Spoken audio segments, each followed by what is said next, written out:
അങ്ങനെ രാത്രി 11 മണിക്ക് ഒരു ബ്ലേഡ് എടുത്ത് കക്കൂസിൽ കയറുന്നു. കഴുത്തേക്കൂടെ ഒരു വര വരച്ചു. പക്ഷേ എൻ്റെ കൈ ഭയങ്കര വിറയിലായിരുന്നു. കണ്ണാടി നോക്കിക്കൊണ്ടാണ് ഇതെല്ലാം ചെയ്ത്. അത് വളരെ പേടിച്ച് ഭയന്ന് തൊലി മാത്രമേ കട്ടായുള്ളൂ, അകത്തോട്ട് കട്ടായില്ല. പേടിച്ചിട്ട് ഞാൻ ഓടി വന്നെടുത്തത് ഈ ബൈബിളാണ്. ബൈബിൾ എടുത്ത് തുറന്ന് വായിച്ചത് യേശുദേവനെ പറ്റിയുള്ള ആ ഒരു ഭാഗം. എല്ലാ പ്രിയപ്പെട്ടവർക്കും നമസ്കാരം. ഞാനിപ്പോൾ അടൂരിനടുത്ത് ഒരു സ്ഥലത്താണ്. ഇവിടെ ഒരു പ്രിയ സഹോദരനെ കാണാൻ വന്നതാണ്. ഇദ്ദേഹത്തെക്കുറിച്ച് പറയുമ്പോൾ അദ്ദേഹത്തിൻ്റെ പേര് രമേശ് നായർ. ഒരു നായർ കുടുംബത്തിൽ നിന്ന് കർത്താവായ യേശു ക്രിസ്തുവിനെ രക്ഷിതാവും കർത്താവുമായി സ്വീകരിച്ച ഒരു വ്യക്തിത്വത്തിന് ഉടമയാണ്. ഇദ്ദേഹത്തിൻ്റെ പിതാക്കന്മാരെക്കുറിച്ചൊക്കെ പറയുമ്പോൾ പന്തളം രാജകൊട്ടാരവുമൊക്കെ ആയിട്ട് ബന്ധപ്പെട്ട് പൂജാകർമ്മങ്ങളൊക്കെ ചെയ്ത് വന്ന ഒരു കുടുംബമാണ്. എന്നാൽ ഈ പ്രിയ സഹോദരനെ ഞാൻ ശ്രദ്ധിക്കാൻ തുടങ്ങിയത് അദ്ദേഹത്തിൻ്റെ ചില ഗുണങ്ങളാണ്. താൻ ഒരു നല്ല ഒരു സാമൂഹിക പ്രവർത്തകനാണ്, ജീവകാരുണ്യ പ്രവർത്തകനാണ്. ഈ ഏറ്റവും അടുത്ത് തന്നെ അദ്ദേഹം തനിക്കുണ്ടായിരുന്ന 4 ഏക്കർ സ്ഥലം, അതും പന്തളത്ത് റോഡ് സൈഡിൽ കണ്ണായ സ്ഥലം, കോടികൾ വില വരുന്ന സ്ഥലം, സാമൂഹിക പ്രവർത്തനങ്ങൾക്ക് വേണ്ടി, അത് ജീവകാരുണ്യ പ്രവർത്തനങ്ങൾക്ക് വേണ്ടി, അതായത് അനാഥരെയും വിധവമാരെയും ഒക്കെ പാർപ്പിക്കുവാൻ വേണ്ടി ഒരു പാർപ്പിട സമുച്ചയത്തിന് വേണ്ടി ഒരു പ്രസ്ഥാനത്തിന് അദ്ദേഹം സൗജന്യമായിട്ട് എഴുതി കൊടുത്തു. അപ്പോൾ എനിക്കത് കേട്ട് കഴിഞ്ഞപ്പോൾ എന്താണ് ഈ രമേശ് സഹോദരനിൽ നിന്ന് ഉണ്ടായ ചിന്തകൾ എന്താണ്, അദ്ദേഹത്തിന് ഇങ്ങനെ ഈ സാമൂഹിക പ്രവർത്തനം ചെയ്യാനുള്ള താല്പര്യം എന്താണ് എന്നുള്ള ഒരു വിഷയത്തെക്കുറിച്ച് എനിക്കൊന്ന് അറിയണമെന്ന് തോന്നി. അങ്ങനെ ഞാൻ ഇടുക്കിയിൽ അടിമാലിയിൽ നിന്ന് യാത്ര തിരിച്ച് ഞാനിവിടെ എത്തിച്ചേർന്നു. രമേശ് ചേട്ടാ, ഈ ഗോസ്പൽ TV UP എന്ന യൂട്യൂബ് ചാനലിലേക്ക് ഹാർദവമായിട്ട് സ്വാഗതം ചെയ്യുകയാണ്. നമസ്കാരം. താങ്കളെ പരിചയപ്പെട്ടത് എൻ്റെ ജീവിതത്തിൽ വലിയൊരു ഭാഗ്യമായിട്ട് ഞാൻ കാണുകയാണ്. കാരണം ഇതുപോലെയുള്ള ആളുകളെയൊക്കെ വളരെ ചുരുക്കമായിട്ടുള്ള ആളുകളെ കാണാനായിട്ട് സാധിക്കുകയുള്ളൂ. അപ്പോൾ ഞാൻ കുടുംബ പശ്ചാത്തലം ഒന്ന് വിവരിക്കാമോ? ജനിച്ചത്, വളർന്നത് എവിടെയാണ്, ഏത് പശ്ചാത്തലത്തിലാണ് എന്നൊന്ന് വിവരിക്കാമോ? ഞാൻ ജനിച്ചതും വളർന്നതെല്ലാം ഒരു ഓർത്തഡോക്സ് നായർ, ഓർത്തഡോക്സ് ഹിന്ദു നായർ ഫാമിലിയിലാണ്. ഞങ്ങളുടെ കുടുംബം വിലങ്ങൻതുണ്ടിൽ കുടുംബം ആണ്. ഒത്തിരി അംഗങ്ങളുള്ള 1 ഏക്കറോളം സ്ഥലത്ത് എല്ലാവരും ഒന്നിച്ച് താമസിക്കുന്ന ഒരു കുടുംബമായിരുന്നു. എൻ്റെ പശ്ചാത്തലം പറഞ്ഞു കഴിഞ്ഞാൽ ജീവിതത്തിൽ എൻ്റെ അമ്മയുടെ അച്ഛൻ പന്തളം കൊട്ടാരത്തിലെ അങ്ങനെയുള്ള ജോലി ഒക്കെ ചെയ്ത് എൻ്റെ കുഞ്ഞിനെ തൊട്ടേ ഞാൻ കാണാൻ തുടങ്ങുന്നത് താളിയോല ഗന്ധങ്ങളും അതുമായിട്ട് ബന്ധപ്പെട്ട മന്ത്രങ്ങളും ഒക്കെയാണ് വീട്ടിൽ. അതുമായിട്ട് ബന്ധപ്പെട്ട് ഞാൻ എല്ലാ മാസവും മുതിർന്നപ്പം വെട്ടിക്കോട്ട് അമ്പലത്തിൽ പോയി എല്ലാ മാസവും മുടങ്ങാതെ പൂജ ചെയ്യുകയും ഒക്കെ ചെയ്തിരുന്നു. പക്ഷേ ജീവിതത്തിൽ കണ്ടിന്യൂസ് ആയിട്ടുണ്ടായ ചില തകർച്ചകൾ. അതെ, മാതാപിതാക്കളൊക്കെ എന്ത് ജോലിക്കാരായിരുന്നു? എൻ്റെ അച്ഛൻ ഡൽഹിയിൽ അശോക ഹോട്ടലിലെ കാറ്ററിംഗ് സർവീസിലായിരുന്നു. അതിനുശേഷം ബഹ്റിനിൽ പോയി. അമ്മ ഹൗസ് വൈഫായിട്ട് ആയിരുന്നു. 2 പെങ്ങന്മാരാണ്. ഒരാൾ ടീച്ചറായിട്ട്, ഇളയാൾ ടീച്ചറായിട്ട് വർക്ക് ചെയ്യുന്നു. മൂത്താൾ റിട്ടയർഡായി ഇലക്ട്രിസിറ്റി ബോർഡിലായിരുന്നു. അവരൊക്കെ നല്ല ഒരു യാഥാസ്ഥിക ഹൈന്ദവ ആചാരപ്രകാരം തന്നെ ജീവിക്കുന്നു. അപ്പം ബ്രദർ എന്ത് ജോലിയാണ് ചെയ്തുകൊണ്ടിരുന്നത്?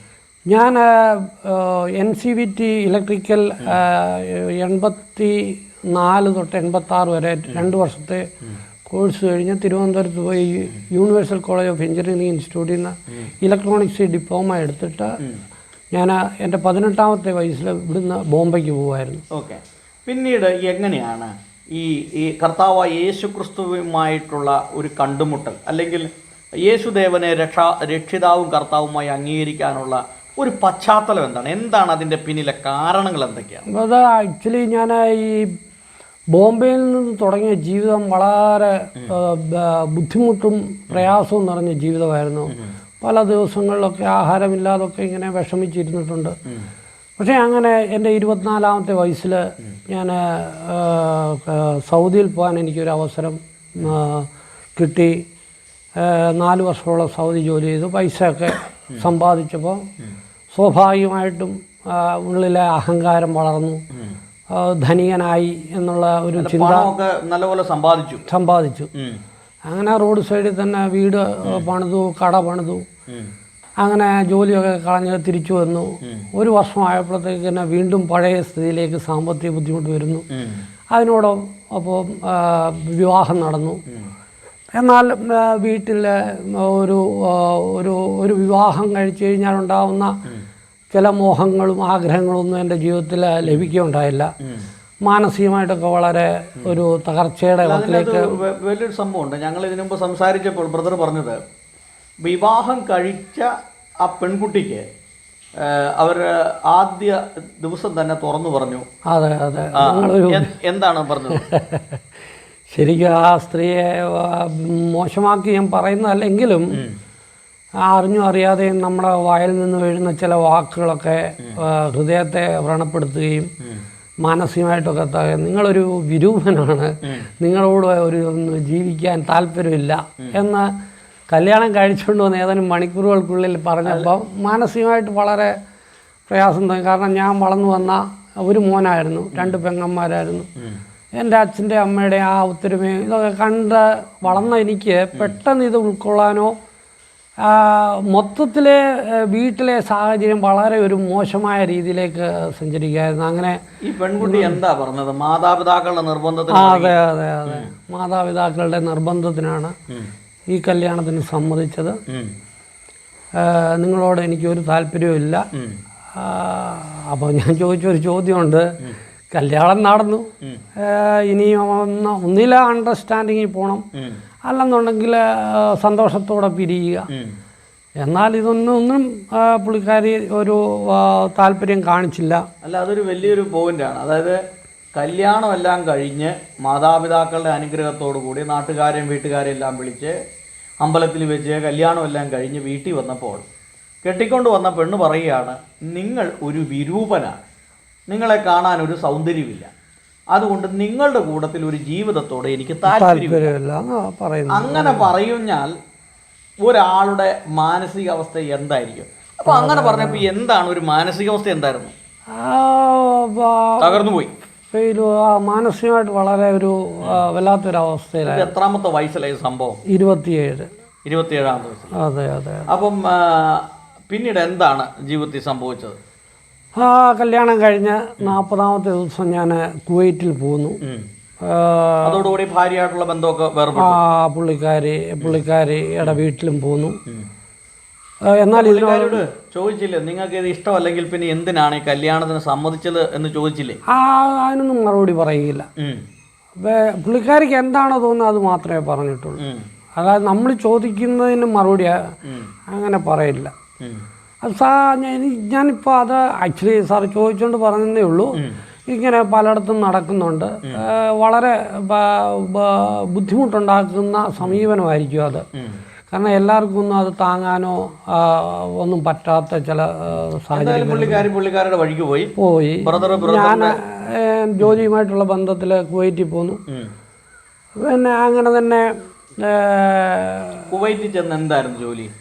കുവൈറ്റിൽ ഞാൻ എൻ്റെ പ്രൊഫഷൻ ഇലക്ട്രിക്കലായിരുന്നെങ്കിലും എനിക്ക് കുവൈറ്റിൽ അൽമദർബുള്ള കമ്പനി എന്ന് പറഞ്ഞിട്ട് ഈ അവിടുത്തെ ജസ്റ്റിസ് ഓഫ് ഭാരത്, ഇന്ത്യയിലെ സുപ്രീം കോടതിയുടെ അതേ ലെവലിലുള്ളൊരു അവിടുത്തെ സുപ്രീം കോടതിയിലെ ടെലിഫോൺ ടെക്നീഷ്യനായിട്ട് ആ സമയത്ത് എനിക്ക് ജോലി കിട്ടിയത്, അപ്രൂവ് ആയത്, മിനിസ്ട്രിയുടെ അപ്രൂവ് കിട്ടി.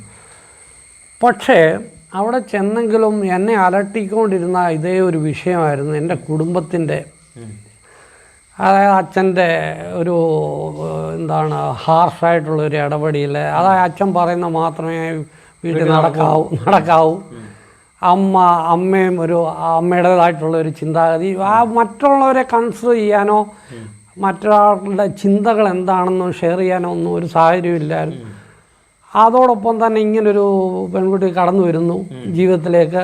അത് ആ വഴിക്കായപ്പോഴത്തേന് പൂർണ്ണമായിട്ടും തകർന്ന ഒരു മാനസികാവസ്ഥയിലാണ് ഞാൻ കുവൈറ്റിലേക്ക് പോകുന്നത്.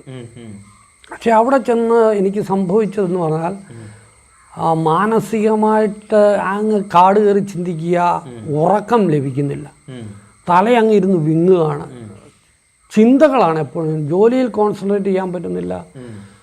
പക്ഷേ അങ്ങനെ ഒരു 5-6 മാസം അങ്ങോട്ട് പോകുമ്പോൾ എൻ്റെ കൂട്ടുകാരൊക്കെ എന്നെ വാച്ച് ചെയ്യുന്നുണ്ടായിരുന്നു. ഈ രാത്രിയിലൊന്നും ഉറക്കമില്ലാതെ ബിൽഡിങ്ങിൻ്റെ പുറത്തിറങ്ങി ഇങ്ങനെ നടക്കുക. ഇതൊക്കെ കണ്ട എൻ്റെ കുറച്ച് അവിടുത്തെ തന്നെ ക്രിസ്ത്യൻ സഹോദരന്മാർ, അതെല്ലാവരും ഉണ്ട്, മർത്തോമ, യാക്കോബൈറ്റ്, പെന്തിക്കോ ഒക്കെ ഉള്ള ഇവരൊക്കെ എന്നെ വിളിച്ചുകൊണ്ട് പോയിരുന്നു. അവിടെ മാലിയ എന്ന് പറഞ്ഞ സ്ഥലത്ത് കുറേ 1 ഏക്കറോളം സ്ഥലം ഗവൺമെൻറ് കൊടുത്തിട്ടുണ്ട്. അവിടെ എല്ലാ ചർച്ചുകാരും ഉണ്ട്. അവരവരുടെ സമയത്ത് വന്ന് അവിടെ ആരാധന നടത്താം. അങ്ങനെ അപ്പോൾ ഈ കൂട്ടുകാരെന്നെ വിളിച്ചുകൊണ്ട് പോകും. എൻ്റെ ഒരു വല്ലാത്ത അവസ്ഥ കാണുമ്പോൾ ഒരു മെൻ്റൽ ഔട്ട് ഓഫ് ഓർഡറായി, മാനസികമായിട്ടൊരു തകർന്ന ഒരവസ്ഥയിൽ കൊണ്ടുപോയി.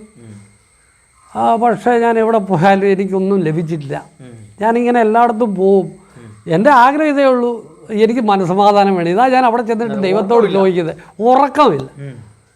അങ്ങനെ എൻ്റെ ഞാൻ അദ്ദേഹത്തിനെ മറക്കത്തില്ല.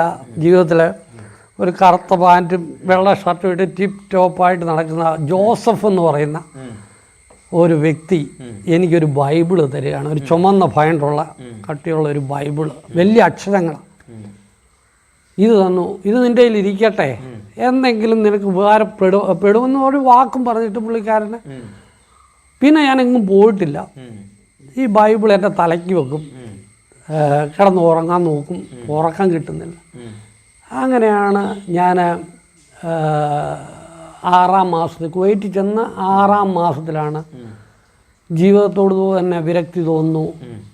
ആർക്കു വേണ്ടി ജീവിക്കണം, എന്തിനു വേണ്ടി ജീവിക്കണം എന്നുള്ള ചോദ്യം എൻ്റെ മനസ്സിലുണ്ടാവുന്നു. എപ്പോഴും ഭാരം കൊണ്ട് നടക്കുന്നു, ഒന്നിനും ഒരു പരിഹാരം കാണും.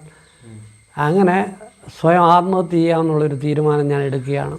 അങ്ങനെ എൻ്റെ മുറിയിൽ 3 പേരാണ്, ഒരു മുറിയിൽ 3 പേരാണ് താമസിക്കും. ഒരു പഞ്ചാബിയുണ്ട്, ഒരു ബാംഗ്ലൂരുകാരനും ഞാൻ. ഞങ്ങൾ 3 പേരും ഒരു റൂമിൽ. അങ്ങനെ രാത്രി 11 മണിക്ക് ഒരു ബ്ലേഡ് എടുത്ത് കക്കൂസിൽ കയറുന്നു. കഴുത്തേക്കൂടെ ഒരു വര വരച്ചു. പക്ഷേ എൻ്റെ കൈ ഭയങ്കര വിറയിലായിരുന്നു. കണ്ണാടി നോക്കിക്കൊണ്ടാണ് ഇതെല്ലാം ചെയ്ത്. അത് വളരെ പേടിച്ച് ഭയന്ന്, തൊലി മാത്രമേ കട്ടായുള്ളൂ, അകത്തോട്ട് കട്ടായില്ല. പേടിച്ചിട്ട് ഞാൻ ഓടി വന്നെടുത്ത് ഈ ബൈബിളാണ്. ബൈബിൾ എടുത്ത് തുറന്ന് വായിച്ചത് യേശുദേവനെ പറ്റിയുള്ള ആ ഒരു ഭാഗം. അന്ന് രാത്രി സകല പിടിയും വിട്ടു. വേറെ മാർഗമില്ല. ആത്മഹത്യ ചെയ്യാനായിട്ടുള്ള ശ്രമം പരാജയപ്പെട്ടു. ഭയന്നു പോയി.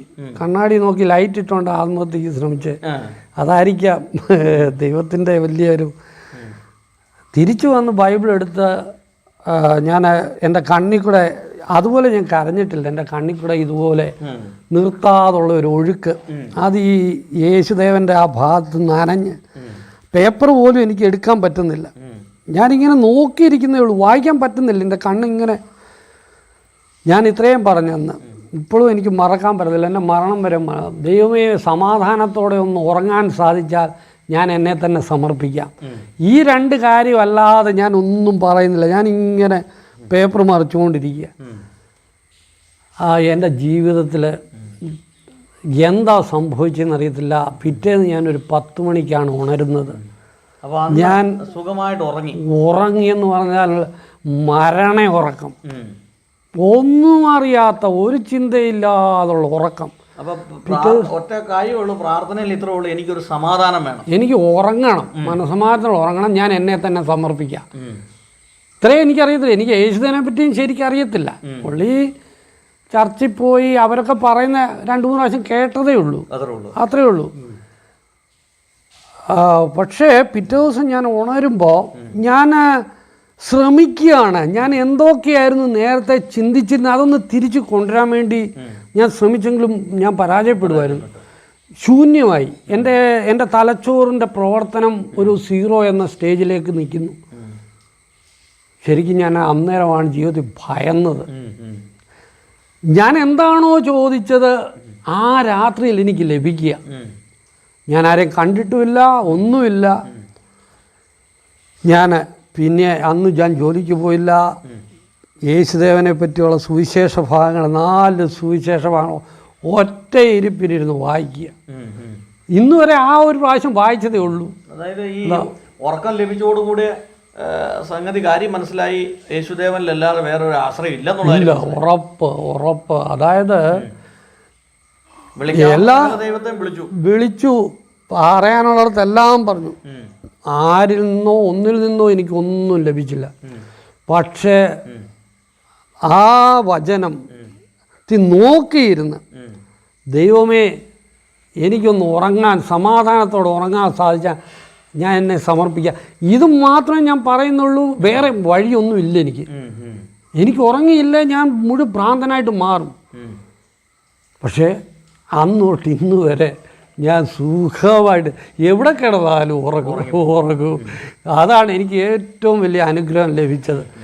പക്ഷേ എന്നാലും ഞാൻ അവിടുത്തെ ഒരു പ്രവർത്തനം എന്ന് പറഞ്ഞാൽ, ഞാനിത് വായിച്ചു, സുവിശേഷ ഭാഗങ്ങൾ വായിച്ച് ഒറ്റ ദിവസം വായിച്ചപ്പോൾ എനിക്ക് യേശുദേവൻ പറയുന്നു, നീ എന്നെ അറിഞ്ഞിട്ടുണ്ടെങ്കിൽ പിതാവിൻ്റെയും പുത്രൻ്റെയും പരിശുദ്ധാത്മാവിൻ്റെയും നാമത്തിൽ നീ സ്നാനമെടുക്കണം എന്ന് ഒരു കണ്ടീഷൻ പറയുന്നു. അപ്പോൾ എനിക്കിതിനെപ്പറ്റിയൊന്നും അറിയത്തുമില്ല. ഞാൻ അന്ന് കേട്ടിട്ടുണ്ട് മാമോദീസ സ്നാനം എന്നൊക്കെ കേട്ട്. പിന്നെ എൻ്റെ കൂട്ടുകാരോടൊക്കെ പോയി പറയുന്നു, ഞാൻ എനിക്കൊരു സ്നാനം ആരെങ്കിലും തരുമോ അങ്ങനെ ചോദിച്ചപ്പോഴാണ് ഈ ജോസഫ് എന്ന് പറഞ്ഞ സഹോദരൻ തന്നെ ഈ പെന്തിക്കോസ് പാസ്റ്ററിനെ കൊണ്ട് എന്നെ കൊണ്ട് സംസാരിപ്പിക്കുന്നത്.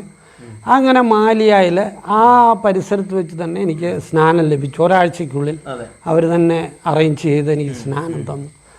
പക്ഷേ ഞാൻ എങ്ങും രജിസ്റ്ററിൽ പേരെഴുതാൻ അന്നും എനിക്കറിയില്ല, ഞാൻ അങ്ങനെ പറഞ്ഞുമില്ല, താല്പര്യവും ഇല്ലായിരുന്നു. പക്ഷേ ഞാൻ മുന്നോട്ടുള്ള എൻ്റെ പ്രവർത്തനത്തിൽ ഈ ഒരു ഇൻ്റർനാഷണൽ ഇമ്മാനുവൽ മിനിസ്ട്രിയുമായിട്ട് ബന്ധപ്പെടുകയും പിന്നെ അവരോടൊത്താണ് ഞാൻ പ്രവർത്തിച്ച് 1.5 വർഷം കൂടെ, 2 വർഷത്തെ കോൺട്രാക്റ്റായിരുന്നു. തീരാറാകുമ്പോൾ ഞാൻ റിസൈൻ ചെയ്യുമായിരുന്നു. അവിടം തൊട്ട് ഒരു യാത്രയിലായിരുന്നു ഞാൻ ജോലി റിസൈൻ ചെയ്ത് വരുന്നത് ചെന്നൈ എയർപോർട്ടിൽ ഇറങ്ങുന്നു. എന്താണ് ശരിക്കും യേശുദേവൻ ഇത്രയും വലിയ രക്ഷകനും ഒരു രാത്രി കരഞ്ഞ് പ്രാർത്ഥിച്ചപ്പോൾ എന്താണോ ആവശ്യപ്പെട്ടത് അത് അങ്ങനെ തരികയും ചെയ്ത യേശുദേവനെ എന്തുകൊണ്ട് ലോകം ശരിക്കും അറിയുന്നില്ല എന്നുള്ളൊരു ചോദ്യം എൻ്റെ ഉള്ളിൽ വരികയും ഞാനൊരു യാത്ര നടത്തി. കേരളത്തിൻ്റെ തെക്ക് തൊട്ട് വടക്കേറ്റം വരെ ചെന്നൈയിലിറങ്ങി. ചെന്നൈ കുറേ നാൾ 10-15 ദിവസം. എവിടെ ചെല്ലുമ്പോഴും മാനുഷികമായിട്ടുള്ള നിയമങ്ങളും കാര്യങ്ങളുമാണ് എനിക്ക് കാണാൻ കഴിഞ്ഞത്. ശരിക്കും യേശുദേവൻ പറയുന്ന ആ വലിയ സുവിശേഷ വചനങ്ങൾ എങ്ങും പഠിപ്പിക്കുന്നതായിട്ട് ഞാൻ കാണുന്നില്ല. അങ്ങനെയൊക്കെ വന്നപ്പോൾ ഞാൻ ഒരു സംഘടനയിലും എനിക്ക് മാനുഷികമായിട്ട് പറ്റത്തില്ല. എനിക്ക് എൻ്റെ യേശുദേവൻ തന്ന അനുഗ്രഹമാണ്, നേരിട്ട് തന്നതാണ്. അങ്ങനെ ഞാൻ ഒറ്റയ്ക്കിരുന്ന് പ്രാർത്ഥിക്കുക, എന്നെക്കൊണ്ട് ചെയ്യാവുന്ന ചെറിയ ചെറിയ കാര്യങ്ങൾ ചെയ്യുക. അങ്ങനെ ഞാൻ കുവൈറ്റിൽ നിന്ന് വന്ന് എൻ്റെ സ്വഭാവത്തിനൊന്നും ഒരു മാറ്റവുമില്ല. ഞാനൊരു അഡിക്ഷനായിരുന്നു, മയക്കുമരുന്നിനും മദ്യത്തിനും. ബോംബെയിലുള്ള ജീവിതത്തിൽ ഇതെല്ലാം ഒരു അഡിക്ഷനിലുണ്ടായിരുന്നു ബോംബെയിലൊക്കെ. പിന്നെ ഗൾഫ് രാജ്യങ്ങളിൽ ചെല്ലുമ്പോഴും അവൈലബിൾ ആയിട്ടുള്ള എല്ലാ സാധനങ്ങളും മയക്കാൻ പറ്റുന്ന ഉപയോഗിക്കുമായിരുന്നു. പക്ഷേ യേശുദേവനെ അറിഞ്ഞു കഴിഞ്ഞ് ഇതെല്ലാം ഉപേക്ഷിക്കുകയാണ്. ഉപേക്ഷിച്ച് ഞാൻ തിരിച്ച്, അതൊരു വലിയൊരു കഥയാണ്, നീണ്ട കഥയാണ്. അത് നമുക്ക് വേറൊരു അവസരത്തിൽ പറയാം.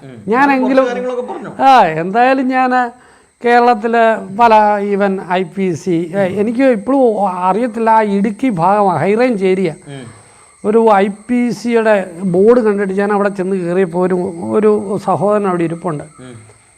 അപ്പോൾ ഞാൻ ഇത്രയേ പറഞ്ഞുള്ളൂ, എനിക്ക് ഏകാഗ്രതയോടെ യേശുദേവൻ്റെ സന്നിധിയിൽ നിന്ന് പ്രാർത്ഥിക്കാനൊരു സ്ഥലം തരുമോ എന്ന് ചോദിച്ചപ്പോൾ അദ്ദേഹം എടുത്തടിച്ച് ചോദിച്ചത് ഭാര്യയെ കൂടെ കൂട്ടിക്കൊണ്ട് വന്നാലേ തരാൻ പറ്റത്തുള്ളൂ. അതെന്നെ അത്ഭുതപ്പെടുത്തുക. ഇങ്ങനെയുള്ള മറുപടിയൊക്കെ കേൾക്കുമ്പോൾ ഒരു മനുഷ്യൻ നിസ്സഹായമായിട്ട്, അതും ഒരു ഹിന്ദു നായർ കുടുംബത്തിൽ ജനിച്ച് യേശുദേവനെ രക്ഷകനായി സ്വീകരിച്ച് യേശുദേവൻ്റെ കൂടെ സഞ്ചരിക്കണമെന്ന് ആഗ്രഹിച്ച് നമ്മൾ ഓരോരുത്തർത്തിൽ ചെല്ലുമ്പോൾ, ഈവൻ ഞാൻ ഒരു ഒരു അനുഭവം പറയുന്നത്, ശാന്തിഗിരി ആശ്രമം ആലുവയിലുള്ള അവിടെ ചെന്നപ്പോൾ ഞാൻ കണ്ട കാഴ്ച, കുറേ ചെറുപ്പക്കാരും കുട്ടി നിക്കറും ഇട്ട് ഒരു ആശ്രമമാണ്.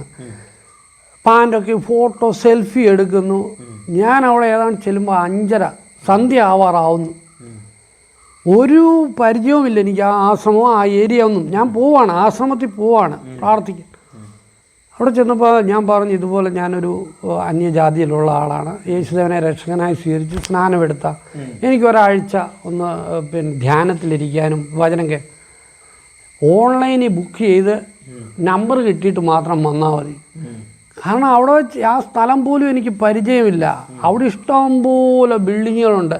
ആ രാത്രി എനിക്ക് വേണമെങ്കിൽ അവരെ ഒരു സ്ഥലം തരാൻ കിടക്കാൻ. അവരുടെ എന്താണ് ആത്മീയത ആ ആശ്രമത്തിലൊക്കെ. അത് കഴിഞ്ഞ് ഞാൻ ഇവിടെ പോയി നമ്മുടെ കാലടിയിലുള്ള സമീക്ഷ. അവിടെ എന്താണ് നടക്കുന്നത്? അവിടെ ഒരു മണ്ഡപം പോലെ പണിത് വെച്ചിട്ട് 4 വശത്തൂടെ 4 വാതിൽ വെച്ചിട്ട് ഒരിടത്ത് ബൈബിള്, ഒരിടത്ത് ഖുറാൻ, ഒരിടത്ത് ഹൈന്ദവ വേദപുസ്തകം, ഒരിടത്ത് വേറൊരു മതത്തിൻ്റെ ഇത് വെച്ചിട്ട് നടുക്കൊരു വെട്ടം കത്തിച്ച് വെച്ചിട്ട് എതിലൂടെ വന്നാലും വെളിച്ചത്തിലേക്ക് വരിക എന്നുള്ള സന്ദേശം കൊടുക്കുക. ഒരു റോമൻ കാത്തലിക്കിൻ്റെ ഏതോ ഒരു ഡിനോമിനേഷനാണ്. ഇതെല്ലാം തെറ്റായ സുവിശേഷത്തിന് വിരുദ്ധമായതാണ് പലയിടത്തും സംഭവിക്കുന്നത്. വളരെ ദയനീയമായിട്ട് എൻ്റെ മനസ്സ് വേദനിക്കുന്നു. പക്ഷേ ഞാൻ അന്നൊരു തീരുമാനമെടുത്ത് എന്തെങ്കിലും ചെയ്യണമെങ്കിൽ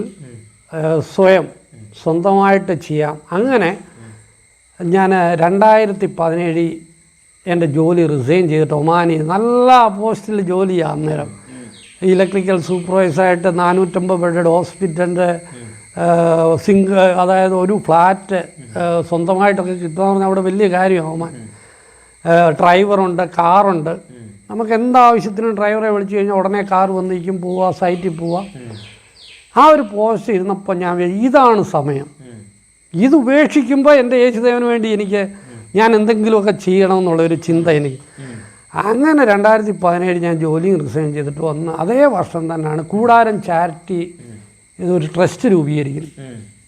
അങ്ങനെ എൻ്റെ ആ റോഡ് സൈഡിലുള്ള ഒരു 4000 സ്ക്വയർ ഫീറ്റ് കടകളും വീട് അതെല്ലാം ഞാൻ ചാരിറ്റി പ്രവർത്തനത്തിന് വേണ്ടി ഉപയോഗിക്കും. 2017 തൊട്ട് പല അന്തേവാസികൾ അവിടെ താമസിക്കുന്നു, ഞങ്ങളും ആ ഭാഗത്ത് തന്നെ താമസിക്കുന്നു.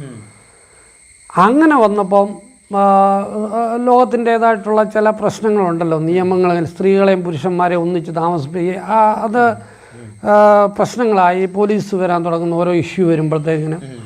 അങ്ങനെ വന്നപ്പോൾ ഞാൻ വിചാരിച്ചു അത് വിട്ടിട്ട് ഇത്തിരി വിശാലമായ സ്ഥലം മേടിച്ചിട്ട് ഇഷ്ടം പോലെ മാറ്റി അങ്ങനെ 2022 ഞാൻ 22 ആ സ്ഥലം വിറ്റിട്ടാണ് മറ്റപ്പള്ളിയിൽ ഇതുപോലെ 3 ഏക്കർ സ്ഥലം വാങ്ങുന്നു.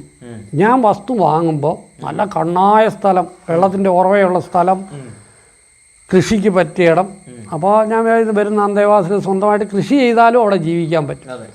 ആ ഒരു ചിന്തയിൽ ഞാൻ പാലമേൽ പഞ്ചായത്തിൽ ആപ്ലിക്കേഷൻ കൊടുക്കുന്നു, ഇതുപോലെ ഒരു അനാഥാലയം കൂടാരം ചാരിറ്റിയുടെ ഭാഗമായിട്ട് ആ സ്ഥലം ദാനം. അപ്പോൾ കുറച്ച് അവിടുത്തെ വാർഡ് മെമ്പറും കുറേ റൂളിംഗ് പാർട്ടിയുടെ കുറേ സപ്പോർട്ടേഴ്സിലൂടെ വന്നിട്ട് വണ്ടി തടയുന്നു.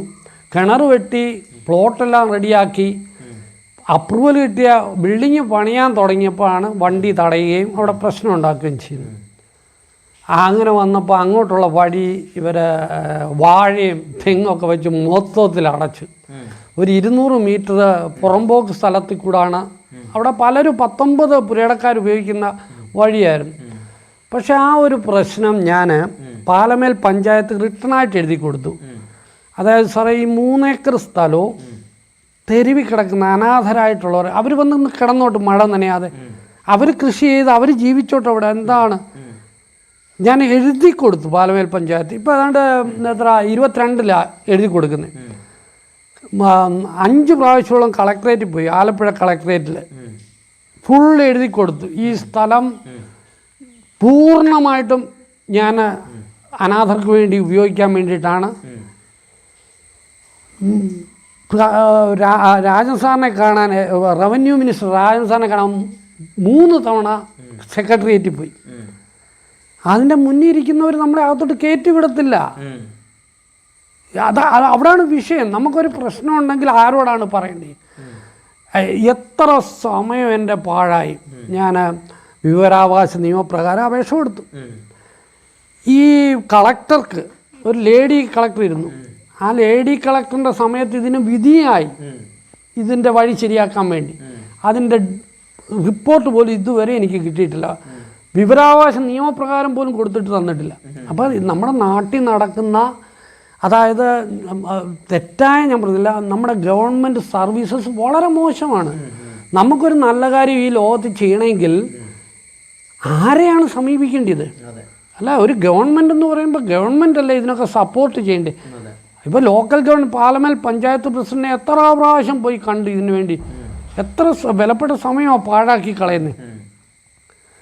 ലാസ്റ്റ് എന്തു പറ്റി? ഒരു കാര്യം എനിക്ക് മനസ്സിലായി. കേരളത്തിൽ ഉള്ള നമ്മുടെ സഹോദരന്മാർക്ക് സംസാരിക്കാൻ നല്ല കഴിവാണ്, പക്ഷെ പ്രവർത്തനം വളരെ കുറവാണെന്ന് ഒരു കാര്യം എനിക്ക് മനസ്സിലായി. ഒന്ന്, ഈ കളക്ടറേറ്റിൽ ചെന്ന് ADM-നെ ഞാൻ നേരിട്ട് കണ്ട് ഈ അപേക്ഷ കൊടുത്തപ്പോൾ അദ്ദേഹം പറഞ്ഞ്, രാഷ്ട്രീയക്കാരാണോ തടഞ്ഞേക്കുന്നത്? അതെ, അവിടുത്തെ വാർഡ് മെമ്പർ അഡ്വക്കേറ്റ് ബൈജുവിൻ്റെ നേതൃത്വത്തിലായി തടഞ്ഞത്. എന്നാൽ പിന്നെ ഗവൺമെൻറ് ഓഫീസിലൊന്നും കയറിയിട്ട് കാര്യമില്ല, നിങ്ങൾ കോടതിയിൽ പോകും. അതൊരു ഇദ്ദേഹം ADM ആണ് പറയുന്നത്, ഒരു കളക്ടറേറ്റിൻ്റെ തലവൻ. അത് എന്താണ് നമ്മുടെ ഒരു സിസ്റ്റത്തിൻ്റെ ഫെയിലുവറാണ് ഇതൊക്കെ കാണാൻ കഴിയുന്നത്. എന്തായാലും എൻ്റെ ആഗ്രഹം ഞാൻ ഉപേക്ഷിച്ചില്ല, ദൈവത്തോടെ പ്രാർത്ഥിച്ചുകൊണ്ടേയിരുന്നു. അങ്ങനെയാണ് ഒരു കാര്യം എനിക്ക് മനസ്സിലായി, എൻ്റെ കാലശേഷമായാലും ഞാനിപ്പോൾ അവിടെ എന്തെങ്കിലും തുടങ്ങിയാലും അത് കൊണ്ടുപോകാൻ ആളില്ല. അങ്ങനെയാണ് ഞാൻ ഈ കേരളത്തിലെ തെക്ക് തൊട്ട് വടക്കേ അറ്റം വരെ ഒന്ന് സഞ്ചരിച്ചു. എന്താണ് ശരിക്കും ഇവിടെ നടക്കുന്ന ചാരിറ്റി പ്രവർത്തനം? ആർക്ക് ഈ സ്ഥലം കൊടുത്താൽ അവർ നല്ല രീതിയിൽ നടത്തും? എന്നെ ആ യാത്രയിൽ എനിക്ക് ദുഃഖമേ കിട്ടിയുള്ളൂ. കാരണം ഒരു ഉദാഹരണം പറഞ്ഞാൽ, ഇപ്പോൾ എറണാകുളത്തുള്ള ഒരു ഇമ്മാനുവൽ ചാരിറ്റബിൾ സൊസൈറ്റി ഉണ്ട്. അവിടെ ചെന്ന് ഞാൻ കാണുന്നത് ഈ പട്ടികളെയൊക്കെ വലിയ ഈ തെരുവിൽ നിന്ന് പിടിക്കുന്ന പട്ടികൾ ഒരു കോമ്പൗണ്ടിനകത്ത് വലിയ മതിൽ കെട്ടി പൂട്ടിയിടുന്നതിൻ്റെ കൂട്ട് സ്ത്രീകളെയും പുരുഷന്മാരെയും ചെറുപ്പക്കാരെയും എല്ലാം കൂടെ ഒന്നിച്ചിട്ടേക്കുക. എന്നാൽ ഞാൻ അവിടെ ചെന്നപ്പോൾ വിശക്കുന്നുണ്ടായിരുന്നു. എൻ്റെ കൂടെ അന്നേരം ഈ പോട്ട ആശ്രമത്തിൽ ഒരാഴ്ച ധ്യാനത്തിലിരുന്നപ്പോൾ ഒരാളെ പരിചയപ്പെട്ടു. അദ്ദേഹത്തിന് 35 വർഷം കൊണ്ട് മാനസികമായിട്ടുള്ള അസുഖത്തിന് മരുന്ന് കഴിക്കുന്ന ആളാണ്. ഇദ്ദേഹം എന്നോട് പറഞ്ഞു, എനിക്ക് പോകാൻ ഇടമൊന്നുമില്ല. അപ്പോൾ അങ്ങനെ അദ്ദേഹത്തിനെ കൊണ്ടാണ് ഞാൻ അവിടെ പോകുന്നത്, അവിടെ ആക്കാൻ. പക്ഷെ അത് കണ്ടപ്പോൾ ഇദ്ദേഹം തന്നെ എന്നോട് പറഞ്ഞു, ഞാൻ തെരുവിൽ എവിടെയെങ്കിലും കിടന്നോളാം. അപ്പോൾ ഞാൻ ചിന്തിച്ച്, ഇവിടുത്തെ ഗവൺമെൻറ് ഉദ്യോഗസ്ഥരൊന്നും ഇതൊന്നും കാണുന്നില്ലെന്ന്. എൻ്റെ എന്താണ് നടക്കുന്നത് ശരിക്കും? പട്ടികളെ കൊല്ലരുതെന്ന് പറഞ്ഞ് ഇവിടെ നടക്കാൻ ഇഷ്ടംപോലെ ആൾക്കാരാണ്, അല്ലെങ്കിൽ മൃഗങ്ങളെ. ഈ മനുഷ്യനെ ഇങ്ങനെ ചാങ്ങലൊക്കെ ഇടമാതിരി അവിടെ നിൽക്കുന്ന ബംഗാളികളെ വലിയ ചൂരലും കൊണ്ട് നിൽക്കുക അടിക്കാൻ. ഈ മാനസിക രോഗികൾ എന്തെങ്കിലും ഒരു തെറ്റ് ചെയ്താൽ ഉപദ്രവിക്കുകയെന്നോ ചെയ്യേണ്ടി.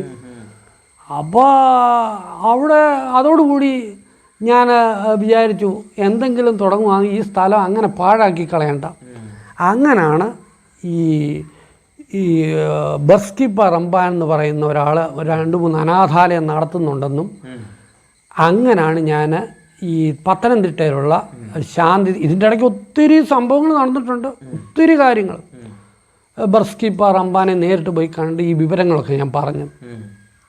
അങ്ങനെ പുള്ളിക്കാരൻ പറഞ്ഞു, ഓക്കെ, നിങ്ങൾക്ക് അങ്ങനെ ആഗ്രഹമുണ്ടെങ്കിൽ ഞാൻ ദൈവത്തോട് പ്രാർത്ഥിക്കട്ടെ, നമുക്കിതൊക്കെ കൊണ്ടു നടക്കണമെങ്കിൽ വലിയ ബുദ്ധിമുട്ടാണ്, എന്നാലും എൻ്റെ ആഗ്രഹം ദൈവം ഇതെങ്കിൽ നമുക്കവിടെ എന്തെങ്കിലും ഒരു സ്ഥാപനം. അങ്ങനെ ഇരിക്കുമ്പോഴാണ് ഈ പുരയിടത്തിനോട് അടുത്ത് ചേർന്ന് തന്നെ 1 ഏക്കർ വഴിയൂടെ വിൽക്കാനുണ്ടെന്ന് അറിയുന്നത്. അങ്ങനെ ഞാൻ അനാഥാലയം പണിയാൻ വെച്ചിരുന്ന പൈസ എടുത്തിട്ട് ആ സ്ഥലം കൂടെ അങ്ങ് മേടിച്ചു. എല്ലാം കൂടി ഇപ്പോൾ സ്വന്തം വഴിയായി 4 ഏക്കർ സ്ഥലവും അവിടെ വന്നു. അതിൻ്റെ മാനേജിങ് ഡയറക്ടറായിട്ട് ബർസ്കിപ്പ റംബാൻ, ഞാനും അതിനകത്തിലെ ഒരു വേലക്കാരനാണ്, യേശുദേവൻ്റെ ഒരു സെർവൻ്റായിട്ട്. ഞാൻ എൻ്റെ ആഗ്രഹം പറഞ്ഞു, 1 ഇഞ്ച് സ്ഥലം പോലും എനിക്ക് വേണ്ട, പ്രമാണത്തിലൊന്നും എഴുതാൻ പാടില്ല. അങ്ങനെ എല്ലാ കണ്ടീഷനും അവരും അക്സെപ്റ്റ് ചെയ്ത് ഇപ്പോൾ അതിൻ്റെ പ്ലാൻ വരച്ചുകൊണ്ടിരിക്കുന്നു. അധികം താമസിക്കാതെ തന്നെ വരും. ഈ ബ്രദറിനെ സംബന്ധിച്ചിടത്തോളം അദ്ദേഹം 4 ഏക്കർ സ്ഥലം അനാഥ മന്ദിരം പണിയാനായിട്ട് അദ്ദേഹം സൗജന്യമായിട്ട് കൊടുത്തു. കോടിക്കണക്കിന് രൂപ വില വരുന്ന സ്ഥലമാണ്. അപ്പം ആ സ്ഥലം ഞാനൊന്ന് പറയാം. അതായത് കൊടശനാട്ടുനിന്ന് മുന്നോട്ട് പോകുമ്പോൾ ഒരു ആദിക്കാട്ടുകുളങ്ങര മറ്റപ്പള്ളി റോഡുണ്ട്. അതിൻ്റെ നടുക്കായിട്ട് ഏതാണ്ട് ഒരു പറങ്ങാണ്ടി ഫാക്ടറി ഉണ്ട്. അതിനോട് ചേർന്ന് കിടക്കുന്ന പ്രോപ്പർട്ടി. അതിൻ്റെ അകത്ത് മറ്റൊരു കാര്യം എന്ന് പറഞ്ഞു കഴിഞ്ഞാൽ ഈ സഹോദരൻ ഈ സ്ഥലം ആരെങ്കിലും ഏൽപ്പിക്കാൻ വേണ്ടി സകല പെന്തക്കോസ്ത് ബ്രദറൻ സഭാവിഭാഗങ്ങൾ ഒത്തിരി ആൾക്കാരെ സമീപിച്ചു, ഒത്തിരി ആളുകളെ ഇദ്ദേഹം സമീപിച്ചു. പക്ഷെ ആരും ഈ സ്ഥലം ഏറ്റെടുക്കാൻ തയ്യാറായില്ല. ഏറ്റെടുക്കാൻ പലരും തയ്യാറായി. പക്ഷേ ഏറ്റെടുത്തതിന് ശേഷം അവിടെ ഒരു അനാഥ മന്ദിരം പണിത് ഈ അശരണരായിട്ടുള്ള ആളുകളെ, തെരുവിൽ കിടക്കുന്ന ആളുകളെ, ആരുമില്ലാത്തവരെ, വിധവമാരെയൊക്കെ പരിപാലിക്കാൻ ആർക്കും താല്പര്യമില്ല. അതാണ് ഞാൻ ഈവൻ തിരുവല്ലയിലുണ്ട് ഒരു. അപ്പോൾ വലിയൊരു ചോദ്യമാണ്. ഇപ്പോൾ പിന്നെ രമേശ് ബ്രദർ ചോദിക്കുന്ന ഒരു ചോദ്യമാണ്, എന്താണ് ആത്മീയ പ്രവർത്തനം? അതെ. കാരണം കർത്താവായ യേശുക്രിസ്തു പറഞ്ഞത്, ഞാൻ നഗ്നനായിരുന്നു, നിങ്ങൾ എന്നെ ഉടുപ്പിച്ചില്ല. ഞാൻ വിശന്നിരുന്നു, നിങ്ങൾ എനിക്ക് ഭക്ഷണം തന്നില്ല. ഞാൻ അനാഥനായിരുന്നു, നിങ്ങൾ എന്നെ ചേർത്ത് കൊണ്ടില്ല. അപ്പോൾ ചോദിക്കുന്ന ഒരു ചോദ്യമാണ്, കർത്താവേ നീ ഇതെപ്പോഴാ വന്നതെന്ന് ചോദിച്ചപ്പോൾ പറയാം, ഈ എളിയവർക്ക് ചെയ്യുന്നതാണ് എനിക്ക്. അതാണ് ഒരു ക്രിസ്ത്യാനി എന്ന് പറയുമ്പോൾ വിശ്വാസവും പ്രാർത്ഥനയും മാത്രം പോരാ, കർമ്മം അതുപോലെ തന്നെ പ്രധാനമാണ്. ഞാനെപ്പോഴും യേശുദേവൻ പറഞ്ഞ കാര്യങ്ങൾ ഇങ്ങനെ ശ്രദ്ധിക്കാറുണ്ട്. ഒരാൾ വന്ന് ചോദിക്കുന്നുണ്ട്, യേശുദേവൻ ഒത്തിരിയും കാര്യങ്ങൾ പറയുന്നുണ്ട്, ഇതിലേറ്റവും വലിയ സുവിശേഷം എന്താണെന്ന് ചോദിക്കുമ്പോൾ യേശുദേവൻ പറയുന്നുണ്ട്, നീ എൻ്റെ പൂർണ്ണ ഹൃദയത്തോടും പൂർണ്ണ ആത്മാവോടും പൂർണ്ണ ശക്തിയോടും പരിശുദ്ധനായ പിതാവിനെ ആരാധിക്കുകയും മഹത്വപ്പെടുത്തുകയും ചെയ്യുക. അതേപോലെ പ്രാധാന്യമാണ് നിന്നെപ്പോലെ നിൻ്റെ അയൽക്കാരെ സ്നേഹിക്കുക. ഈ സ്നേഹിക്കുക എന്ന് പറയുമ്പോൾ വാക്കുകൊണ്ടല്ല, ഞാൻ കാണുന്നില്ല അങ്ങനെ. യേശുദേവനെല്ലാം കർമ്മമാണ് ചെയ്തിരിക്കുന്നത്. ഓരോടത്ത് ചെല്ലുമ്പോഴും ഓരോ കർമ്മങ്ങൾ യേശുദേവൻ ചെയ്യുന്നു. അപ്പോൾ ഈ രമേശ് ബ്രദർ നോക്കിക്കഴിഞ്ഞ് കഴിഞ്ഞപ്പോൾ ക്രിസ്തീയ വിശ്വാസികളിൽ അല്ലെങ്കിൽ സുവിശേഷകന്മാരിൽ, പാസ്റ്റർമാരിൽ, അച്ഛന്മാരിലൊന്നും ഈ കർത്താവായ യേശുക്രിസ്തു പറഞ്ഞ ഒരു സ്നേഹമോ ആർദ്രതയോ ഒന്നും കണ്ടെത്താൻ കഴിഞ്ഞില്ല.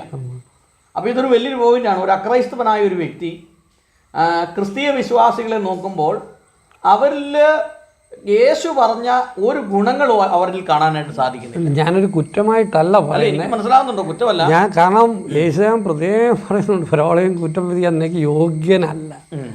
Only description power almighty holy ഗോഡാണ്. അത് അന്യജാതിയിൽപ്പെട്ട ഒരാൾ നോക്കുമ്പോൾ ക്രിസ്തീയ വേലക്കാർ എന്ന് പറഞ്ഞ് പേരെടുത്ത് നടക്കുന്ന ആളുകൾക്ക് എന്തെങ്കിലും ഒരു ഗുണമുണ്ടോ? ഇതൊരു വലിയൊരു പോയിന്റാണ്. നമ്മുടെ ജീവിതം കൊണ്ട് എന്ത് സന്ദേശമാണ് സമൂഹത്തിന് കൊടുക്കുന്നത്? അല്ലേ, ഞാനൊരു ക്രിസ്ത്യാനിയാണ്, അല്ലെങ്കിൽ ഒരു സുവിശേഷകനാണ്, ഒരു പാസ്റ്ററാന്ന് പറയുമ്പോൾ എൻ്റെ ജീവിതത്തിൽ ഞാൻ എന്ത് സന്ദേശമാണ് സമൂഹത്തിന് കൊടുക്കുന്നത്?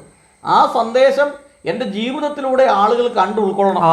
അതാ യേശുദേവൻ പറയുന്നുണ്ട്. ആദ്യമായിട്ട് യേശുദേവൻ പ്രേക്ഷിത ദൗത്യം തുടങ്ങുമ്പോൾ മലയുടെ മുകളിൽ ഇരുന്നുകൊണ്ട് തുടങ്ങുന്നത് തന്നെ ഇതാ, നീ ലോകത്തിൻ്റെ വെളിച്ചമാണെന്നാ.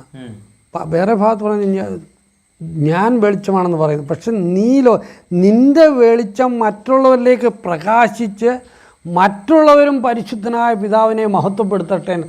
ആ വചനമൊക്കെ എന്ന് പറഞ്ഞാൽ അതാണ് സുവിശേഷം. എന്നെ കണ്ടിട്ട് പറയണം, മറ്റുള്ളവരാ പറയണേ നീ ക്രിസ്ത്യാനിയാണെന്ന്. അത് എന്ത് നടക്കുന്നു ഇവിടെ? ഇപ്പോൾ ഞാൻ പറയുന്നു, ഈ ഓരോരുത്തരും അവരവരുടെ കർമ്മം ചെയ്യുന്നു, ഓരോരുത്തർക്കും ഓരോ നിയോഗങ്ങളുണ്ട്. എൻ്റെ നിയോഗം വേറൊരാൾക്ക് എടുക്കാൻ പറ്റത്തില്ല, എന്നെ നിയോഗിക്കപ്പെട്ടത് ഈയൻ. പക്ഷേ ഇതിൻ്റെ കോമൺ ആയിട്ടൊരു സന്ദേശമുണ്ട്. ഒരു ക്രിസ്ത്യാനി മറ്റുള്ളവരാണ് പറയേണ്ടത് നീ ക്രിസ്ത്യാനിയാണെന്ന്. ഇപ്പോൾ എന്തുവാ പറയുന്നത്? അവിടെ നടക്കുന്നത് അമ്മിത്തല്ല് കണ്ടോ? പള്ളി നടക്കുന്ന നമ്മൾ ആരേലോട് യേശുദേവനെ പറ്റി പറയാൻ പോയാൽ നീ എവിടുത്തെ ക്രിസ്ത്യാനിയാടാ, അതുകൊണ്ട് അവിടെ നോക്ക്, അത് കാണുന്നില്ലേ? അല്ലെങ്കിൽ ഇദ്ദേഹം പറയുന്നത് എന്താണ്? ഇവിടെ നിന്ന് ഞാൻ കാണുന്നത്, ഇപ്പോൾ ഒരു കൂട്ടായ്മയിലിരിക്കുന്ന പിന്നെ സഹോദരന്മാരെ വേറൊരു കൂട്ടായ്മയിലെ ആൾ വന്ന് വലിച്ചെടുത്തോണ്ട് പോവാം. എന്നിട്ട് ഇവിടെ തമ്മിത്തല്ല് നടക്കുകയാണ്. എനിക്ക് പേരെടുത്ത് പറയാൻ പറ്റുന്നില്ല. എൻ്റെ ഒരു അനുഭവത്തിൽ ഞാൻ കണ്ട കാര്യങ്ങൾ അത്ഭുതപ്പെടുത്തുക. ശരിക്കും യേശുദേവനെ ഇന്ന് അറിയാൻ പറ്റാതെ പോകുന്ന ഈ ക്രിസ്ത്യാനികൾ കാരണമാണെന്ന് ഞാൻ അറിയുന്നത്. മറ്റുള്ള ജാതി മറ്റൊന്നുമല്ല സാറേ ഞാൻ പറയുന്നത്. ഞാൻ ഇവിടെ നോട്ടീസ് അടിച്ചതിൻ്റെ അതിനകത്ത് ഈ അടിച്ചതിനകത്ത് ഇങ്ങനെയാണ് പറയുന്നത്. ബർസ്റ്റിപ്പ റംബാനാണ് അതിൻ്റെ മാനേജിങ് ഡയറക്ടർ അടിച്ചിരിക്കും. അതിലൊരു യേശു ഭക്തൻ 4 ഏക്കർ സ്ഥലം കൊടുത്തു. അപ്പോൾ ഈ നോട്ടീസ് ഞാൻ ഒത്തിരി ഇടത്ത് കൊടുത്തു. ക്രിസ്തീയ സഹോദരന്മാർ, ഹിന്ദുസായി ഇതുവരെ 3 പേരാണ് ഈ ബിൽഡിങ് പണിയാൻ നമുക്ക് പൈസ 1000 രൂപ വെച്ച്, അത് 3 ഹിന്ദുക്കളായിട്ടുള്ളവരാണ് തന്നേക്കുന്നത്. എത്രയോ ക്രിസ്തീയ സഹോദരന്മാർക്ക് ഈ നോട്ടീസ് കൊടുത്തു. 1 രൂപ ഇവർ പള്ളി പറയും. എൻ്റെ സംശയം ഇതാണ്, ഈ റോഡ് സൈഡിലൊക്കെയുള്ള പള്ളികൾ എന്തുവാ കോടിക്കണക്കിന് രൂപ മുടക്കി പണിയുമ്പോൾ സന്തോഷത്തോടു കൂടി അവരത് പൈസ കൊണ്ട് കൊടുക്കുന്നു. ഒരു 10 തെരുവിൽ കിടക്കുന്ന ആത്മാക്കളെ യേശുദേവൻ്റെ പാതയിലേക്ക് കൊണ്ടുവരാൻ വേണ്ടി ശ്രമിക്കുമ്പോൾ ഒരാളും മൈൻഡ് ചെയ്യുന്നില്ല.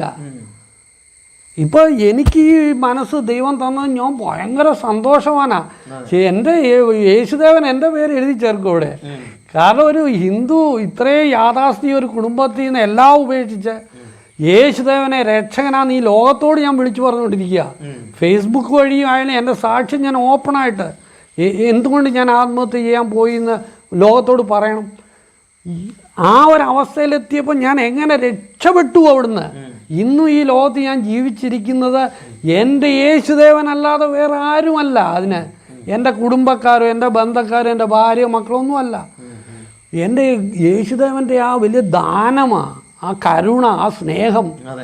അതാ ഇതൊക്കെയാണ് എന്നെ അത്ഭുതപ്പെടുത്തിക്കൊണ്ടിരിക്കുന്നത്. ഞാൻ പറയുന്നത് ഒരു ദിവസം മുമ്പേ നല്ല ക്രിസ്ത്യാനിയായിട്ട് ജീവിച്ച മനുഷ്യൻ നല്ലതാണ്. അല്ലാതെ ഈ അഭിനയവും ഇതൊക്കെ ഈ ലോകത്തെ നടക്കത്തുള്ളൂ. ഈ ദൈവത്തിൻ്റെ മുന്നിൽ മറകളില്ല. നമ്മളെ ആന്തരികം ചാരിറ്റി പ്രവർത്തനം, അതായത് ഈ അശരണരായിട്ടുള്ള ആളുകളോട് ഒരു അനുകമ്പ തോന്നാൻ എന്താണ് അതിൻ്റെ പിന്നിലുള്ള ഒരു മോട്ടിവേഷൻ? അത് യേശുദേവൻ്റെ വചനം തന്നെ. അല്ലാതെ എനിക്ക് ചാരിറ്റി രണ്ടാമതേ ഉള്ളൂ. അത് ഞാൻ ഉള്ളത് തുറന്നും പറയാം. എൻ്റെ യേശുദേവൻ്റെ നാമമഹത്വത്തിന് വേണ്ടിയിട്ടാണ് ഞാൻ അത് എന്നെ തന്നെ ഞാൻ സമർപ്പിക്കുകയാണ്. ഇനി എൻ്റെ ജീവിതം അവരോടൊത്തായിരിക്കും. അനാഥരും തെരുവിക്കട അവരോട് ഞാൻ സുവിശേഷം പറയാൻ ആഗ്രഹിക്കുന്നു. അവരോടാരും പോയി സുവിശേഷം പറയാറില്ല. ഇതിനകത്ത് മറ്റൊരു സംഭവമുണ്ട്. അദ്ദേഹം ഗൾഫിൽ നിന്ന് വന്ന സമയത്ത് കർത്താവിന് വേണ്ടി എന്തെങ്കിലുമൊക്കെ ചെയ്യണം എന്നുള്ളൊരു വലിയ ആഗ്രഹത്തോടെ അദ്ദേഹം ഒരു പലിശരഹിത വായ്പ പദ്ധതിയൊക്കെ ആസൂത്രണം അല്ലേ? അത് ഒത്തിരി കാര്യങ്ങൾ ചെയ്തതിൽ ഒരു കാര്യമായിരുന്നു പലിശരഹിത വായ്പാ പദ്ധതി എന്ന് പറഞ്ഞു. പൈസ മേടിച്ചുകൊണ്ട് പോയവർ ആരും തിരിച്ച് പൈസ കൊടുക്കും. അതെ. അല്ല, ഞാൻ അതിനും സന്തോഷവാനാ. ആ തരാതിരുന്നാലേ എനിക്ക് വേളിയത് പ്രതിഫലം കിട്ടത്തില്ല. ഇവർ തിരിച്ചു തന്നാൽ പിന്നെ എന്താ ഞാൻ ചെയ്തേ? അവരുടെ ഒരു നിസ്സഹായാവസ്ഥയിൽ വന്ന് മേടിക്കുന്ന ഇങ്ങനെ ആരും ചെയ്യത്തില്ലല്ലോ. പലിശരഹിത അതൊരു ഡോക്യുമെൻ്റൊക്കെ ഇവിടെ ഇരിപ്പുണ്ട്. എല്ലാവരോടും സൈൻ ചെയ്യിപ്പിച്ചിട്ടൊക്കെയാണ് കൊടുക്കുന്നത്. അതായത് നിങ്ങൾ ഇന്ന ഡേറ്റ് അവരോട് ചോദിക്കുക, ഇന്ന എത്രാമത്തെ ഡേറ്റ് തിരിച്ചു തരാം, അതെഴുതി അവർ സൈൻ ചെയ്യിച്ചിട്ടാണ് കൊടുക്കുന്നത്. ഇല്ലെങ്കിൽ പോലീസിൽ ബന്ധപ്പെടുമെന്ന് അവരോട് പറയും. അതൊന്നും എഴുതിയിട്ടുണ്ട്. പക്ഷേ എന്ത് പറ്റുന്നു, ഇവർ മേടിച്ചുകൊണ്ട് പോയാൽ നമ്മുടെ അവസ്ഥയല്ലയോ ഈ ജീവിതം. അവർക്ക് ആ സമയത്തിന് കൊണ്ടുതരാൻ പറ്റത്തില്ല. ഒരുപാട് പൈസ പോയി. ഒരുപാട് പോയി. ലക്ഷത്തിന് വേളി പോയി. പലർക്കും കൊടുത്തു. ഇപ്പോൾ ഞാൻ ഒരു സഹോദരന് കൊടുത്തെന്ന് പറഞ്ഞാൽ ഇപ്പോൾ എൻ്റെ വൈഫിനും അറിയാം. ആക്ച്വലി പുള്ളിക്കാരൻ്റെ പുരയിടം ഒരു ഓട്ടോ ഡ്രൈവറാണ്. പുരയിടം കണ്ടമാണെന്ന് കിടക്കുന്നത്. അത് പുരയിടമാക്കണമെങ്കിൽ 10-15,000 രൂപ വില്ലേജ് ഓഫീസിലും കണ്ട് അടച്ച് അങ്ങനെ പുരയിടമാക്കി തരത്തുള്ളൂ. എന്നിട്ട് വേണം ഇത് വിൽക്കാൻ. എന്നാലേ ശരിക്കും പറഞ്ഞാൽ ഞാൻ 17,000 രൂപ കൊടുക്കുന്നു. ഈ ഒരു പദ്ധതി പ്രകാരം കൊടുത്തു. ഇതുവരെ കച്ചവടമായിട്ടില്ല. പിന്നെ എങ്ങനെ പൈസ കൊടുത്തരും? ഒരിക്കലും ഇല്ല. അത് ഒരുപാട് സാമൂഹിക പ്രവർത്തനങ്ങളിലൊക്കെ ഏർപ്പെട്ടു. അപ്പോൾ ഇനി എന്താണ് അടുത്തൊരു ഭാവി പരിപാടികൾ? അല്ല, ഇത് തന്നെയാണ്. ഞാൻ മറ്റപ്പള്ളിയിലുള്ള ആ സ്ഥലത്ത് എൻ്റെ ദൈവം തന്ന എൻ്റെ കഴിവുകൾ, ബുദ്ധി, ശക്തി എല്ലാം ഞാൻ എൻ്റെ യേശുദേവൻ്റെ നാമമഹത്വത്തിനായിട്ട് നിർധനരായ അനാഥരായിട്ടുള്ള, അതായത് അവരവരുടെ ദുഃഖം മറ്റൊരാൾക്ക് ഷെയർ ചെയ്യാൻ പറ്റാതെ കിടക്കുന്ന നല്ലൊരു സമൂഹമുണ്ട്. നമ്മൾ അവരെ ഒന്നും ശ്രദ്ധിക്കാറില്ലെന്നേ ഉള്ളൂ. നമുക്ക് കാണാം തെരുവിൽ കൂടെ ഒക്കെ പോകുമ്പോൾ നമ്മൾ ഭയങ്കര ബിസി ആയതുകൊണ്ട് അങ്ങോട്ട് നോക്കാറ് പോലും ഇല്ലെന്നേ ഉള്ളൂ. അവരെയൊക്കെ കൊണ്ടുവന്ന് അവരോട് സുവിശേഷം പറയുക, അവർക്കൊരു നേരത്തെ ആഹാരം കൊടുക്കുക. എൻ്റെ കഴിവെല്ലാം ഞാൻ അതിനുവേണ്ടി ഉപയോഗിക്കുക. ഇത് മാത്രമേ ഉള്ളൂ. എൻ്റെ മോഹങ്ങളെല്ലാം വളരെ വിജയകരമായിട്ട് പൂർത്തിയാക്കി എനിക്ക് ഈ ലോകത്ത്. മോളെ കല്യാണം കഴിപ്പിച്ചു, നല്ലൊരിടത്ത് കല്യാണം കഴിപ്പിച്ചു, അവർ സന്തോഷത്തോടെ ജീവിക്കുന്നു. ഞാനുമുണ്ട്, ഭാര്യയുണ്ട്, സ്വന്തമായിട്ട് വീടുമുണ്ട്. വൈഫിന് ഞാൻ പണിത് കൊടുത്ത വീടാണ്. അപ്പോൾ ഞാൻ പണിത് കൊടുത്തതിന് ശേഷം ഈ സഹോദരന് ഒരു ജീവകാരുണ്യ പ്രവർത്തകനായിട്ട് യേശുവിന്റെ ഒരു സാക്ഷിയായി മാറുക, യേശുദേവന്റെ ഒരു സാക്ഷിയായിട്ട് അങ്ങ് മാറുക, പൂർണ്ണമായി ലോകമൊക്കെ സഞ്ചരിച്ച് ആളുകളെ കാണുക, സുവിശേഷം പറയുക, അവരുടെ വിഷമത്തിൽ പങ്കാളികളാകുക, ദരിദ്രരായി കണ്ടു കഴിഞ്ഞാൽ, ഭിക്ഷക്കാരെ കണ്ടു കഴിഞ്ഞാൽ ഒരു നേരത്തെ ആഹാരം വാങ്ങിച്ചു കൊടുക്കുക. ചെറിയ ചെറിയ കാര്യങ്ങളിൽ കൂടി നമുക്ക് ദൈവം തന്ന ഒരു താലന്തുണ്ട്. നമ്മളത് കണ്ടെത്തുമ്പോഴാണ് നമ്മുടെ ജീവിതത്തിൽ വിജയം ഉണ്ടാകുന്നത്, ഒരു ക്രിസ്തീയ ജീവിതത്തിൽ വിജയം ഉണ്ടാകുന്നത്. ഇന്ന് ഞാൻ കണ്ടിടത്തോളം എൻ്റെ ഒരു എക്സ്പീരിയൻസ്, ഇത്രയും വർഷം ക്രിസ്തീയ ജീവിതമായിട്ട് ബന്ധപ്പെട്ട് പോയപ്പോൾ കാണുന്നത്, ഇന്നും പലരും അവനവൻ്റെ താലന്തിനെ ശ്രദ്ധിക്കാതെ മറ്റുള്ളവരുടെ താലന്തിനെ വിലയിരുത്താൻ ശ്രമിച്ചുകൊണ്ടിരിക്കുക. ഇവിടാണ് ക്രിസ്ത്യാനിറ്റിക്ക് പറ്റിയൊരു പരാജയം. ഈ ബ്രദർ പറയുന്നത് കറക്റ്റ് കാര്യമാണ്. അതായത് ഒരു ഹൈന്ദവ നായർ കുടുംബത്തിൽ നിന്ന് യേശുക്രിസ്തുവിനെ രക്ഷിതാവും കർത്താവുമായി സ്വീകരിച്ച ഈ രമേശ് സഹോദരൻ, അദ്ദേഹത്തിൻ്റെ ജീവിതത്തിൽ ഒരേ ഒരു ആഗ്രഹമുള്ളൂ, എങ്ങനെയെങ്കിലും യേശുദേവന് വേണ്ടി കുറച്ച് കാര്യങ്ങൾ ചെയ്യുക. അദ്ദേഹം യേശുദേവൻ എന്നാണ് പറയുന്നത്.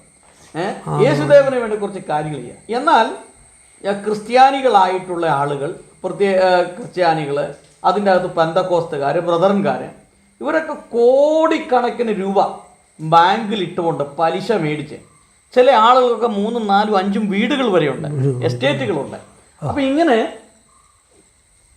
ഇത്രയും സാമ്പത്തികപരമായി ഉന്നമനമുള്ള പല ആളുകളും ഇന്ന് തങ്ങളുടെ ഒരു പൈസ പോലും പട്ടിണി കിടക്കുന്ന അല്ലെങ്കിൽ അയൽവക്കത്ത് രോഗിയായി കിടക്കുന്ന ഒരു വ്യക്തിക്ക് ഒരു 100 രൂപ പോലും കൊടുക്കാൻ തയ്യാറാകാതെ ഇന്ന് ക്രിസ്ത്യാനികൾ നിൽക്കുമ്പോൾ, ഇതുപോലെ എത്രയോ 100 കണക്കിന് ആളുകൾ ഈ ക്രിസ്തുവിനെ കണ്ടെത്തിയതിന് ശേഷം സാമൂഹിക പ്രവർത്തനങ്ങളിൽ ഏർപ്പെടുന്നു.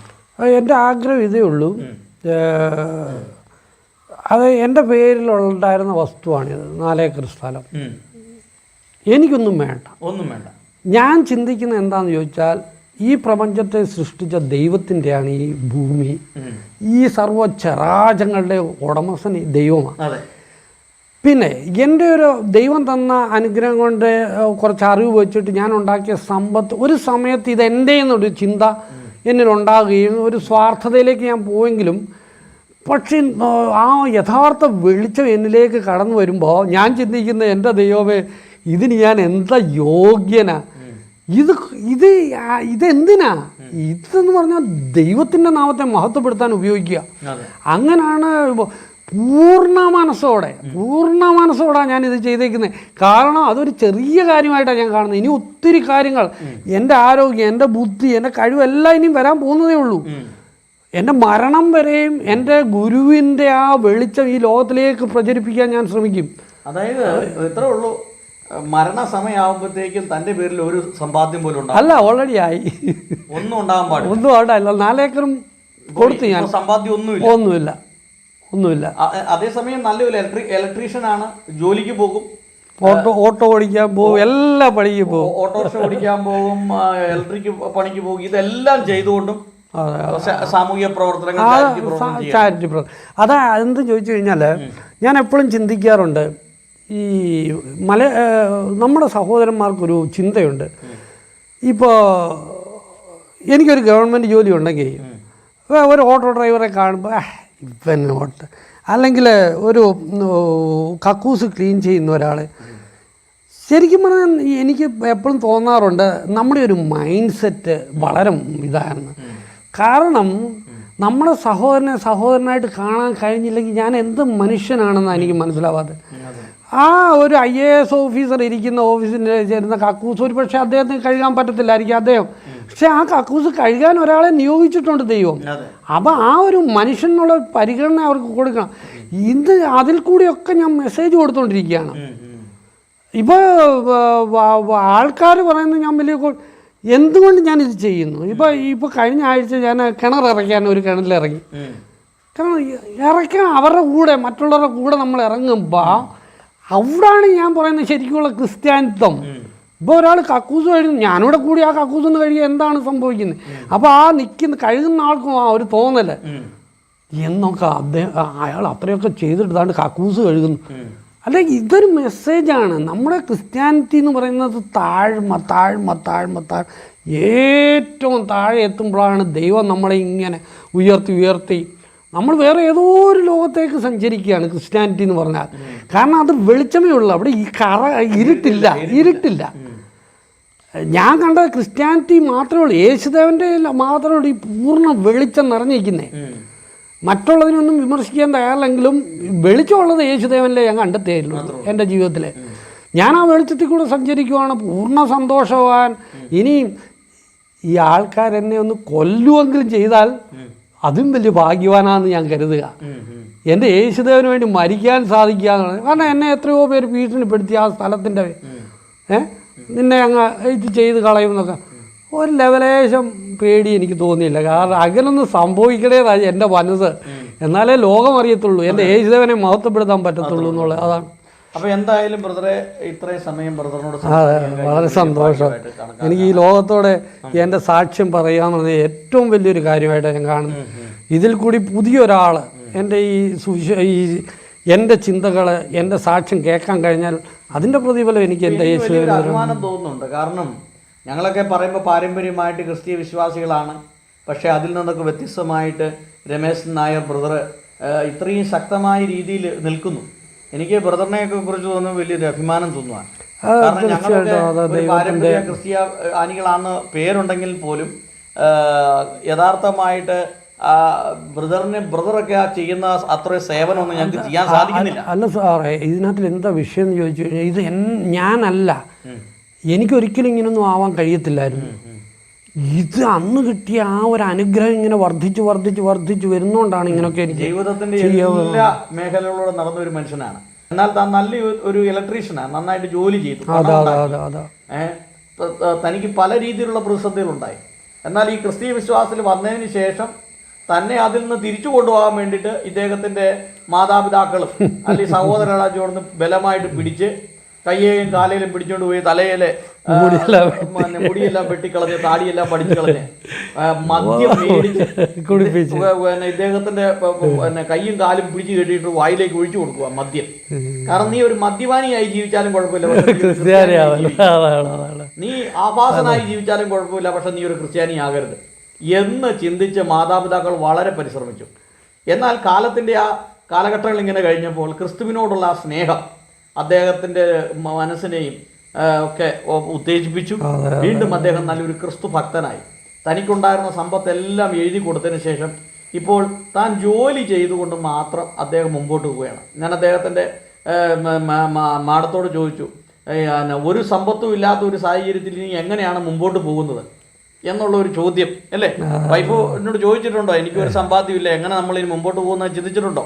അല്ല, ആക്ച്വലി അവൾക്ക് ഇതൊക്കെ സമ്മതമാണോ? അപൂർണ സമ്മതം. കാരണം പുള്ളിക്കാരി ഇപ്പം എങ്ങും പോകാറില്ല, ഒരിടത്തും പോയി വണങ്ങുവോ. യേശുദേവന് പറഞ്ഞാൽ ജീവന് തുല്യം സ്നേഹമാണ് പുള്ളിക്കാരിക്ക്. പക്ഷേ പാരമ്പര്യമായിട്ടുള്ള ആ കെട്ട് പിണഞ്ഞ് കിടക്കുകയാണ് ഇപ്പോഴും. സ്നാനമെടുക്കാനൊന്നും പുള്ളിക്കാരി എല്ലാ യേശുദേവന് ഞാൻ ചെയ്യുന്ന എല്ലാ പ്രവൃത്തിയും. പിന്നെ ഒരു ഭയമുണ്ടെന്ന് പറഞ്ഞാൽ അത് മാനുഷികമായിട്ടുണ്ടാകുന്ന ഭയമാണ്. എനിക്ക് എല്ലാം കളിപ്പീരാണല്ലോ പറ്റുന്നത്. ഞാനിങ്ങനെയൊക്കെ ചെയ്യുമ്പോൾ തിരിച്ചാരും എനിക്കൊരു ഇത് തരുന്നില്ല എന്നൊക്കെയുള്ള ഒരു വിഷമം ഉണ്ടെന്നാണ് എനിക്ക് തോന്നുന്നത്. അല്ല, അത് നമ്മളെ അതൊക്കെ നമുക്ക് കാലത്ത് ഇതൊക്കെ കാലമാണ് തെളിയിക്കേണ്ടത്. അതാണ് നമ്മളിപ്പോൾ നമ്മുടെ ആ പ്രവർത്തനമായിട്ട് രംഗത്തേക്ക് ഇറങ്ങുക. പിന്നീടാണ് അതിന്റെ റിസൾട്ട് ചിലപ്പോൾ ഒരു 10 വർഷം 20 വർഷം കഴിയുമ്പോഴായിരിക്കും. അല്ല, റിസൾട്ട് എന്ന് പറഞ്ഞാൽ ഇപ്പോൾ ഞാൻ പലിശ ചെയ്ത വായ്പ അപ്പോൾ പുള്ളിക്കാരി കാണുന്നുണ്ട് ഞാൻ ഇങ്ങനെയൊക്കെ കൊടുക്കുന്നത്. പക്ഷെ ആരും തിരിച്ചൊക്കെ കൊടുത്താൽ പുള്ളിക്കാരി വിചാരിക്കുന്നത് ഞാൻ എല്ലാം നഷ്ടപ്പെട്ട് ഞാൻ ആരും ഇല്ലാത്തവനായി തിരഞ്ഞ് മാറുമോ എന്നുള്ളൊരു ഭയം. പക്ഷെ ഇപ്പം കുറച്ച് വ്യത്യാസം വന്നു. കാരണം ഈ റമ്പാച്ചനും അനാഥാലയം അവരൊക്കെ യോജിച്ചപ്പോഴത്തേനും പുള്ളിക്കാരിക്ക് ഒരു ധൈര്യമായി. ആയിക്കോട്ടെ. അപ്പോൾ ഇത്രയും സമയം നമുക്ക് ഈ ബ്രദറുമായിട്ട് സംസാരിക്കാൻ കഴിഞ്ഞത് വലിയൊരു ഭാഗ്യമായിട്ട് കണക്കാക്കുവാണ്. ദൈവം സഹായിക്കും. ദൈവത്തിൻ്റെ നാമം മഹത്വപ്പെടട്ടെ. യേശുദേവൻ ഈ ലോകം മൊത്തം ആ വെളിച്ചം എല്ലാവരിലോട്ടും എത്തട്ടെ. അതെനിക്ക് അതിലൊരു ചെറിയ ഒരു കാണികയുടെ പ്രവർത്തനം ചെയ്യാൻ എനിക്ക് സാധിച്ചത് ഞാൻ വളരെ സന്തോഷമാണ്. ഈ ബ്രദറിന്റെ കുരിശൊക്കെ ഇട്ടിട്ടുണ്ട്. എന്തിനാന്ന് ചോദിച്ചു കഴിഞ്ഞാല് ഞാനൊരു ക്രിസ്തീയ വിശ്വാസിയാണ്, അത് സാക്ഷ്യമാണ്, അതിൻ്റെ സാക്ഷ്യമാണ്. അല്ലാതെ ഒരു സാക്ഷ്യം ആണ് ആ സമൂഹത്തോട് കൊടുക്കുന്നത്. എന്തായാലും ബ്രദറിനെ ദൈവം ധാരാളമായിട്ട് വളരെ